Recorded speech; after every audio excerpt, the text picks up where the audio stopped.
কয়টি? 11টি। এক নাম্বার তওবা করা। কি করা? তওবা করা। কি করা? তওবা করা। আল্লাহ বলেন ইয়া আইয়ুহাল্লাযীনা আমানু তুবু ইলাল্লাহি তাওবাতান নাসুহা আসা রাব্বুকুম আইয়ুকাফিরা আনকুম সাইয়্যাতিকুম ওয়া ইউদখিলাকুম জান্নাতিন তাজরি মিন তাহতিহাল আনহার। আল্লাহ বলেন হে বান্দারা, হে আমার বান্দারা, ইয়া আইয়ুহাল্লাযীনা আমানু তুবু ইলাল্লাহি তাওবাতান নাসুহা। বান্দা তোমরা তওবা করো। কেন তওবা করো? যে গুনাহ একবার করছো আর এই গুনাহ করবো না, এই গুনাহ নিয়ে আমি লজ্জিত, আল্লাহ আমাকে এই গুনাহ মাফ করো। যদি সঠিকভাবে তওবা করতে পারো, আল্লাহকে রাজি খুশি করার জন্য তওবা করতে পারো, আল্লাহ বলেন বান্দা কি রাখছি শোনো, তুমি গুনাহ করছো, আমার কাছে তওবা করছো, আমি তোমাকে কি পুরস্কার দিয়েছি? আল্লাহ বলেন আসা রাব্বুকুম আইয়ুকাফিরা আনকুম সাইয়্যাতিকুম। আমি আল্লাহ সুবহানাহু ওয়া তাআলা খুশি হইয়া তোমার তওবাকে আমি কবুল করি এবং তোমার পিছনে সব পাপগুলি, সব গুনাহগুলি আমি আল্লাহ তাআলা মাফ করে দেই। সুবহান। তওবা করলে কি হয়? গুনাহ মাফ হয়। কি হয়? গুনাহ মাফ হয়। আল্লাহ বলেন আমি তো তোমার গুনাহ মাফ করলাম, তুমি তওবা করছো, আমি তওবা কবুল করলাম, তারপর তোমার গুনাহ মাফ করলাম। আল্লাহ বলেন গুনাহ তো মাফ করছি, আরো সুপারি আমি তোমাকে কি দিয়েছি? আল্লাহ বলেন ওয়া ইউদখিলাকুম জান্নাতিন তাজরি মিন তাহতিহাল আনহার। বান্দা আমি তোমার জন্য জান্নাত রেখে দিয়েছি। সুবহান। কি রেখে দিয়েছি? জান্নাত। তওবা করো, জান্নাত পাবে। সুবহান। আল্লাহ বলেন বান্দা তুমি গুনাহ করছো, আমার কাছে তওবা করো, আমি খুশি হই। যদি তুমি গুনাহ করার পরে আমার কাছে মাফ চাও, আমি আল্লাহ তাআলা অনেক খুশি হয়ে যাই। কেমন খুশি হই জানি? মরুভূমির ভিতরে যদি কোনো পথিক একটি ঘোড়া নিয়ে যায়, ঘোড়ার ভিতরে মাছ সামানো আছে, আর ক্লান্তির কারণে, তার শরীর দুর্বলতার কারণে ওই বান্দা ঘুমিয়ে পড়লো। ঘুমিয়ে পড়ার পরে ঘুম থেকে উঠে দেখলো তার ঘোড়াও নাই, তার মাছ সামানো নাই। তিনি চিন্তায় পড়ে গেলেন, হাই হাই, এত বড় মরুভূমি, আমি যদি এই ঘোড়াটা না পাই আমার পক্ষে বাঁচা সম্ভব না, এত দূরে হাইটে যাওয়া আমার পক্ষে সম্ভব না। আল্লাহ একটা উদাহরণ দিলেন, বলেন বান্দা যদি এই মুহূর্তে ওই লোকের ঘোড়া আইসা পড়ে, মাছ সামানো আইসা পড়ে, তাহলে তার চাইতে খুশি আর কেউ হবে নাকি? কেন? তার কিন্তু মৃত্যু নিচ্ছে। ঘুম থেকে উঠা দেখে ঘোড়া নাই, মালও নাই, আর এত দূরে যাওয়া সম্ভব না। কিভাবে যাবে? তার মরণ ছাড়া কোনো গতি নাই। এই মুহূর্তে যদি ঘোড়ার পাও হয়ে যায়, মাছ সামানো হয়ে যায়, বলো তো ওই লোকটা কেমন খুশি হবে? অনেক খুশি হবে না? ওই লোকটা যেমন খুশি হবে, আল্লাহ বলেন বান্দারে তুই যখন তওবা করস, আমার কাছে ফিরে আসস, আমি ওই ব্যক্তির চাইতে বেশি খুশি হয়ে যাই। সুবহান। তার ব্যক্তির চাইতে খুশি হয়ে বেশি।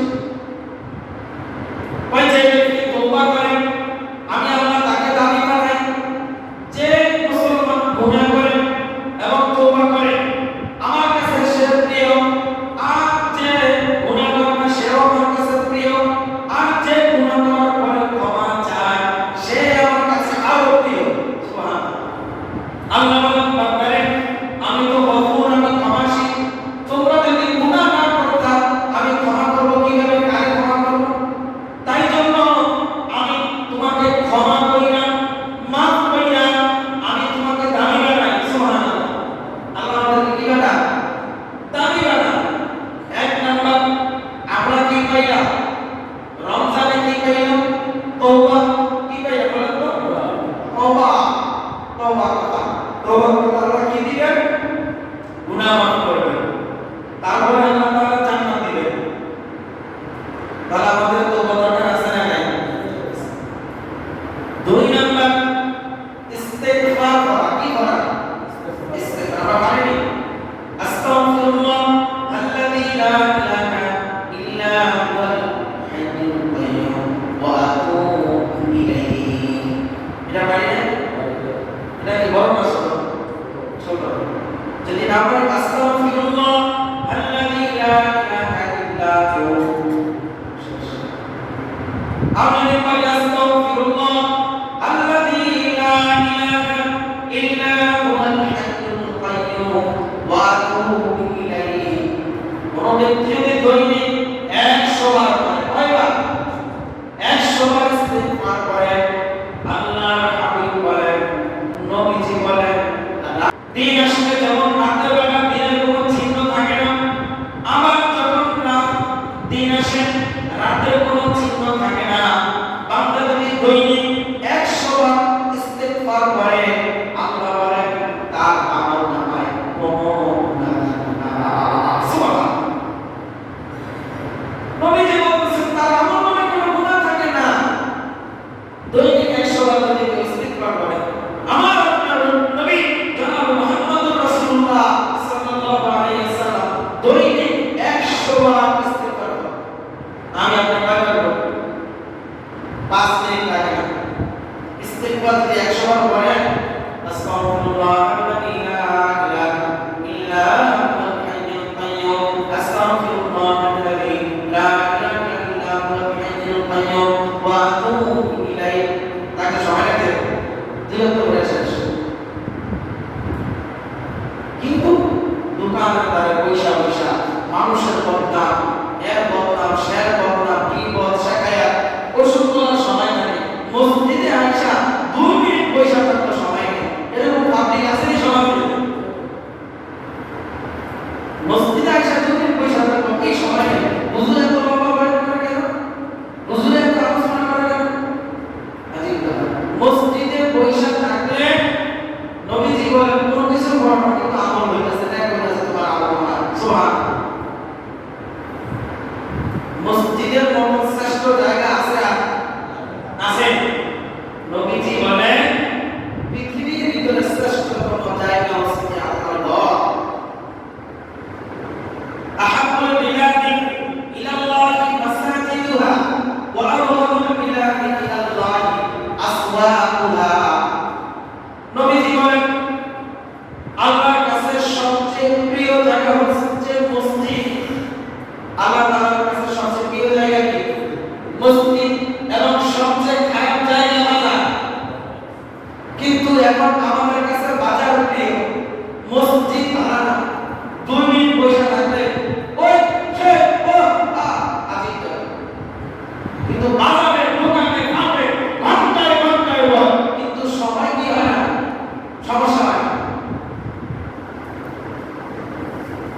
মালের জন্য দোকানে যায়, ওই জায়গায় সিরিয়াল পছন্দ হবে, মোবাইলের টাকা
এরকম যদি দোয়া করতে পারি, নবীজি বলেন মান লাম ইয়াসআলিল্লাহ ইয়াগhdab আলাইহি, আল্লাহ তাআলা ওই ব্যক্তির উপর রাগান্বিত হন যে ব্যক্তি আল্লাহর কাছে দোয়া করে না। কি করে না? দোয়া করে। চিন্তা করুন, আল্লাহ বলতেছে ওই ব্যক্তির উপর আমি নারাজ হই যে আমার কাছে দোয়া করে। তাহলে পিছনের গুনার জন্য আমাদের ক্ষমার আশায় আল্লাহর কাছে দোয়া করা। কি করা? এটা কয় নাম্বার? দেখছেন, মাত্র 3টা বলছে, 11 বলে কোনো কিছু করো না। এটা কত নাম্বার? 2 নাম্বার। 3 নাম্বার। আচ্ছা, এই যেগুলি তো এগুলি আমল নেই, বলি তো ঠিক, এগুলো আয়সা বলতে চাই অনেকে এখন কিন্তু মসজিদে এগুলো আমলের জায়গা শুনবে, মসজিদে ঘুমানোর জায়গা আসছেন আপনারা শোনার জন্য।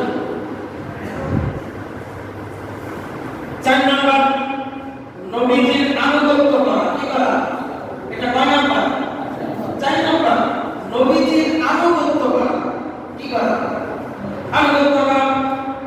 আল্লাহ তাআলা সূরা আল-ইমরানের ভিতরে বলেন কুল ইন কুনতুম তুহিব্বুনাল্লাহ ফাত্তাবিউনি ইউহিব্বুকুমুল্লাহু ওয়া ইয়াগফির লাকুম যুনুবাকুম ওয়াল্লাহু গফুরুর রহিম। আল্লাহ সুবহানাহু ওয়া তাআলা বলেন কুল ইন কুনতুম তুহিব্বুনাল্লাহ ফাত্তাবিউনি ইউহিব্বুকুমুল্লাহ। নবী আপনি বলেন তারা যখন আপনাকে ভালোবাসে, আপনার আনুগত্য করে, আপনাকে মহব্বত করে, কুল ইন কুনতুম তুহিব্বুনাল্লাহ ফাত্তাবিউনি, এবং তারা যখন আপনার আনুগত্য করে, কি করে? আনুগত্য করে, ইউহিব্বুকুম, এবং আপনাকে যখন মহব্বত করে, ভালোবাসে, নিজের জীবনের চাইতে, নিজের পরিবারের চাইতে, নিজের সন্তানের চাইতে আমরা কাকে বেশি ভালোবাসবো? নবীজিকে। কাকে? নবীজিকে। আল্লাহ বলেন যদি এগুলি কোনো উম্মত করতে পারে, আল্লাহ বলেন ওয়ায়াগফির লাকুম যুনুবাকুম, আমি আল্লাহ সুবহানাহু ওয়া তাআলা খুশি হইয়া তার পিছনের গুনাহগুলি মাফ করে দেই। সুবহানাল্লাহ। নবীজির আনুগত্য করলে আল্লাহ তাআলা কি করবেন? আমার আপনার গুনাহ মাফ করবেন। আমরা কি দেখেন 4 নম্বর পয়েন্টে কিন্তু গুনাহ মাফ। 1 নম্বর তওবা করা, এটার ভিতরে কি? গুনাহ মাফ। 2 নম্বর ইস্তেগফার করা, এটার ভিতরে কি? গুনাহ মাফ। 3 নম্বর আল্লাহর কাছে ক্ষমার আশায় দোয়া করা, এটার ভিতরে কি? গুনাহ মাফ। 4 নম্বর আল্লাহর নবীজির আনুগত্য করা, যদি মহব্বত করতে পারি আল্লাহ তাআলা মাফ করবেন। 4টার ভিতরে কি আছে? ক্ষমা আছে। কি আছে? ক্ষমা আছে। 5 নম্বর আযাব দেওয়া। কি দেওয়া? আযাব দেওয়া। আমরা আমাদের কি পাইলাম? আমাদের কি করা উচিত? আযাব দেওয়া। কি দেওয়া? আল্লাহ সুবহানাহু ওয়া তাআলা বলেন কোন মুয়াজ্জিন যদি আযান দেয়, তার আযান যতটুকু পর্যন্ত যাবে আল্লাহ তাআলা তার ততটুকু পর্যন্ত গুনাহ মাফ করে দিবেন। সুবহানাল্লাহ। আপনি আমি শুনতেছি, আমার আযান যদি মুনশিরাত পর্যন্ত যায়, ততটুকু পর্যন্ত আল্লাহ তাআলা আমার গুনাহ মাফ করে দিবেন। সুবহানাল্লাহ। যেটুকু চারিদিকে যেটুকু যাবে ততটুকু পর্যন্ত আল্লাহ কি করবেন? গুনাহ মাফ করবেন। তাহলে আযান দিলে লাভ না লস? লাভ। আর কোন ব্যক্তি যদি আযান দেন, কাল কিয়ামতের ময়দানে তার গলা, তার ঘাটটা থাকবে সবচেয়ে উঁচু, সবার উঁচু থাকবে, সবাই বুঝতে পারবে তিনি মুয়াজ্জিন ছিলেন, তিনি দুনিয়াতে আযান দিতেন, আল্লাহ সুবহানাহু ওয়া তাআলা ডাক দিতেন, আল্লাহ তাআলা এই খুশিতে তার গলা উঁচু করবেন এবং তাকে জান্নাত দিয়ে দিবেন। সুবহানাল্লাহ। আযান দিলে লাভ না লস? জোরে বলেন, লাভ না লস? শুধু এটা না, ক্ষমা তো পাবেন। যত মানুষ আপনার আযানের ধ্বনি শোনার পরে মসজিদে আসবে, ওরা আমল করে, নামাজ পড়ে যেই সওয়াব পাবে, ওই পরিমাণ সওয়াব আল্লাহ তাআলা আপনার আমলনামায় দিয়ে দিবেন। সুবহানাল্লাহ।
পাঁচ ওয়াক্ত নামাজ পড়া। যদি নফল নামাজে আপনার গুনাহ মাফ হয়, ফরজ নামাজ পড়লে গুনাহ মাফ হবে কিনা?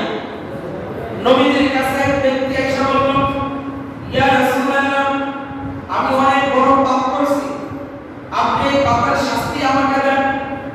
নবীজি কোনো কথা বললেন না। ইতিমধ্যে জামাতের সময় হয়ে গেল। নবীজি জামাতের সহিত নামাজ আদায় করলেন। জামাতের পরে যখন নবীজি তার হুজরাখানায় আসলেন, ওই ব্যক্তি এসে বলতেছে, ইয়া রাসূলুল্লাহ, আপনি আমার এই গুনার শাস্তিটা দেন। এই গুনার কারণে আমি লজ্জিত, আপনি আমার এই গুনার বিচারটা করেন। নবীজি বলল, সাহাবী, তুমি কি আমার সাথে জামাতে নামাজ আদায় করছো? বলল, ইয়া রাসূলুল্লাহ, আপনার সাথে আমি জামাতে নামাজ আদায় করছি। নবীজি বলল, সাহাবী, তুমি গুনাহ করছো, এই গুনাহ করার পরে তুমি জামাতের সহিত নামাজ আদায় করছো, আল্লাহ পাক তোমার গুনাহ মাফ করে দিয়েছে। সুবহানাল্লাহ। জামাতের সহিত নামাজ আদায় করলে আল্লাহ তাআলা কি করে? আমার কথা বুঝেন? গুনাহ মাফ করেন। কি করে? জামাতের সহিত নামাজ আদায় করলে আল্লাহ তাআলা কি করেন? গুনাহ মাফ করেন। প্রত্যেকটা কিন্তু গুনাহ মাফ করেন।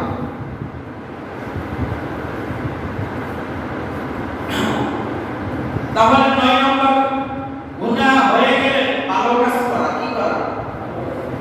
গুনাহ হয়ে গেলে ভালো কাজ করা। গুনাহ হয়ে গেলে কি করা? ভালো কাজ করা। যে একটা গুনাহ হয়ে গেছে, আপনি 2 রাকাত নামাজ পড়েন অথবা দান করে দেন, আল্লাহ তাআলা বলেন, তুমি গুনাহ করছো, তুমি একটা ভালো কাজ করছো, এই ভালো কাজ দিয়ে তোমার গুনাহটা মাফ করে দেব। সুবহানাল্লাহ। তাহলে যদি কোনো গুনাহ কাজ ভুলও করা যায়, তাহলে সঙ্গে সঙ্গে কি করা? ভালো কাজ করা। কি করা? রাস্তার ভিতরে কাটা পড়ে আছে, রাস্তার ভিতরে আপনার লাঠি পড়ে আছে, এটা সরিয়ে দেন, ভালো কাজ। মসজিদে আসছেন, একটা পাতা পড়ে আছে, এটা সরিয়ে দেন, ভালো কাজ। ভালো কাজের শেষ আছে? যে ভালো কাজ করলে কোনো শেষ নাই। আপনি ভালো কাজ করেন, একজনের টুপি নেই, একজনের ভালো কাজ করেন, ভালো কাজ নেই, ভালো কাজ। একজনের রেস্টুরেন্ট, একজনের রেস্টুরেন্ট, ভালো কাজ। ভালো কাজে কোনো টাকা লাগে না, এইভাবেই বলা যায় ভালো কাজ। তাহলে যদি গুনাহ হয়ে যায়, কি করা? ভালো কাজ। কি করা? ভালো কাজ। 10 নম্বর, জিকিরের মজলিসে বসা। জিকিরের মজলিসে বসা, এই যে আমরা যারা আসছি এখন, এটা কিন্তু জিকিরের মজলিস। আমরা সুবহানাল্লাহ বলতেছি, আলহামদুলিল্লাহ বলতেছি, বলতেছি না? নামাজের মধ্যে বলবো আল্লাহু আকবার, বলবো কি? বলবো। কোন মজলিসে যদি আল্লাহ এবং রাসূলের কথা হয়, ফেরেশতারা টহল দেন, সব সময় ফেরেশতারা করে কোন জায়গায় আল্লাহ তাআলার দ্বীনের কথা হয়, আল্লাহর নবীজির হাদিসের কথা হয়, এই ফেরেশতারা এসে তাদের সাথে একসাথে বসে, বসার পরে ফেরেশতারা একটার উপরে একটা ভর দেন, এরকম বেষ্টনী দিতে আল্লাহর আসমান পর্যন্ত লেগে যায়। সুবহানাল্লাহ। এই যে আমরা যারা জিকিরের আলোচনা করতেছি, আমাদের চারপাশে ফেরেশতারা একজনের উপরে একজন ভর করে বেষ্টনী দিয়ে আল্লাহর আসমান পর্যন্ত লেগে আছে। সুবহানাল্লাহ। আল্লাহ তাআলা ফেরেশতাদেরকে জিজ্ঞাসা করে, ফেরেশতারা, তোমরা এইভাবে আসো কেন? আল্লাহ তো সব জানেন, জানেন কি না? জানেন, তবু জিজ্ঞাসা করতেছে। ফেরেশতারা বলে, আল্লাহ, তোমার কিছু বান্দারা তোমার প্রশংসা করতেছে, তোমার হাবিবের প্রশংসা করতেছে। আল্লাহ সুবহানাহু ওয়া তাআলা বলেন, ফেরেশতা, তারা কি আমাকে দেখেছে?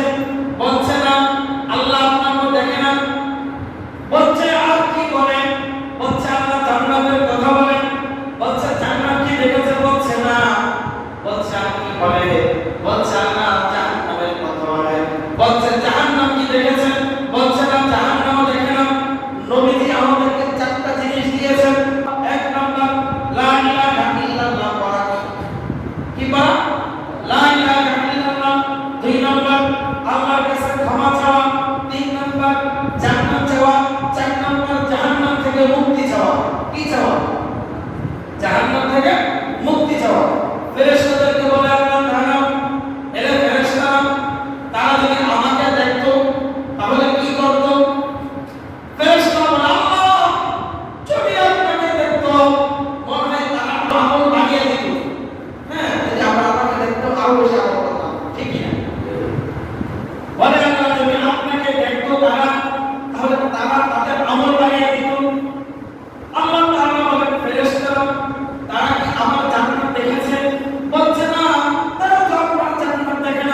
যদি জান্নাত পেত তাহলে কি করত? যদি জান্নাত পেত তারা জান্নাত পাওয়ার জন্য সবার পেরেশানি থাকত, ঠিক কি না? আল্লাহ তাআলা বলেন, এরে ফেরেশতারা, তারা কি আমার জাহান্নাম দেখেছে? বলছে না আল্লাহ, তারা তো আপনার জাহান্নাম দেখে না। আল্লাহ বলেন, যদি আমার বান্দা জাহান্নাম দেখতো তাহলে কি করত? বলছে আল্লাহ, যদি জাহান্নাম দেখতো তারা জাহান্নাম থেকে বাঁচার জন্য সব সময় কান্নাকাটি করত। সুবহানাল্লাহ। তাহলে সব সময় জিকিরের মজলিসে বসা, কি বসা? জিকিরের মজলিসে বসা। জিকিরের মজলিসে বসলে আল্লাহ তাআলা আপনার গুনাহ মাফ করবে। সুবহানাল্লাহ। 11 নম্বর, সব সময় জিকির করা। কি করা? জিকির করা। কি করা? জিকির করা। কি জিকির? ছোট ছোট জিকির আছে, সুবহানাল্লাহ, আলহামদুলিল্লাহ, আল্লাহু আকবার, ঠিক না? আছে না? জিকির আছে। তারপর আরেকটি জিকির আছে, নবীজি বলেন আল্লাহ তাআলার কাছে সবচেয়ে উত্তম জিকির সুবহানাল্লাহি ওয়া বিহামদিহি। আল্লাহ তাআলা বলেন, কোন ব্যক্তি যদি দৈনিক 100 বার, কয়বার? সুবহানাল্লাহি ওয়া বিহামদিহি, কি? সুবহানাল্লাহি ওয়া বিহামদিহি, শুধু সুবহানাল্লাহি ওয়া বিহামদিহি। আল্লাহ বলেন, সমুদ্র ফেনার পরিমাণ যদি বান্দার গুনাহ থাকে আল্লাহ তাআলা তাকে মাফ করে দেন। সুবহানাল্লাহ। দৈনিক কয়বার? কি? সুবহানাল্লাহি ওয়া বিহামদিহি, এটুকু। সুবহানাল্লাহি ওয়া বিহামদিহি, এটুকু। তাহলে সমুদ্র ফেনার পরিমাণ যদি তার গুনাহ থাকে আল্লাহ তাআলা গুনাহ মাফ কইরা ওই পরিমাণ নেক দিয়ে তার আল্লাহ বরকত করে দেন। সুবহানাল্লাহ। এটা বলতে কত লাগবে? 5 মিনিট। আর আল্লাহ বলেন, যদি তুমি মিজানের পাল্লা ভারী করতে চাও, মিজানের পাল্লা ভারী করতে চাও, তাহলে আমি তোমাকে দুইটা উত্তম জিকির দেই। একটা হচ্ছে সুবহানাল্লাহি ওয়া বিহামদিহি, মাত্র যেটা বললাম। তারপর লাগাবেন সুবহানাল্লাহিল আযীম, কি? সুবহানাল্লাহিল আযীম। এই দুটা যদি পড়ি একসাথে, আমার আপনার মিজানের পাল্লা ভারী হবে। আমার আপনার কি হবে? মিজানের পাল্লা ভারী হবে। আমাদের মিজানের পাল্লা ভারী হওয়ার দরকার আছে না নাই? 1 নাম্বার তওবা করা, 2 নাম্বার ইস্তিগফার করা, 3 নাম্বার গুনাহ মাফের আশায় আল্লাহর কাছে দোয়া করা, 4 নাম্বার নবীজির আনুগত্য করা, 5 নাম্বার আযান দেওয়া, 6 নাম্বার 2 রাকাত নামাজ পড়া, 7 নাম্বার দৈনিক 5 ওয়াক্ত নামাজ পড়া, 8 নাম্বার জামাতের সাথে নামাজ আদায় করা, 9 নাম্বার গুনাহ হয়ে গেছে একটি ভালো কাজ করা, 10 নাম্বার জিকিরের মজলিসে বসা, 11 নাম্বার জিকির করা। আল্লাহ পাক আমাদেরকে সঠিকভাবে আমল করার তৌফিক দান করুন। ছোটভাবে 1 মিনিটে ছেড়ে দেই। সাদকাতুল ফিতর, এটা আমরা জানি তো, সাদকাতুল ফিতর ঈদের নামাজের আগে এটা গরিবদেরকে দিয়ে দেওয়া। সাদকাতুল ফিতর আপনি একটা জিনিস আসছে, একটা গম, আরেকটি হচ্ছে পানি, কিশমিশ, জব, হিসাব করে আপনার সাদকাতুল ফিতর দেওয়া। এটা এখন বর্তমানে যেটা লাস্ট এর নিচে আর নাই, 115 টাকা, উপরে কত? 3700 টাকা, 2700 টাকা। আমরা চেষ্টা করব, আমরা খেজুর হিসাবে দিব। আমরা যদি 500 টাকা দামের খেজুর খাই, ওই পরিমাণে আমরা সাদকাতুল ফিতর দিব। আমরা বড় একটা জিনিস দিব, 135 টাকা, আপনি দিব 10 টাকা, 10 টাকা উপকার হবে না। আপনি একটা ভালো অ্যামাউন্ট দেন, সেই জন্য ঈদের দিন সেমাই নাস্তা নিয়ে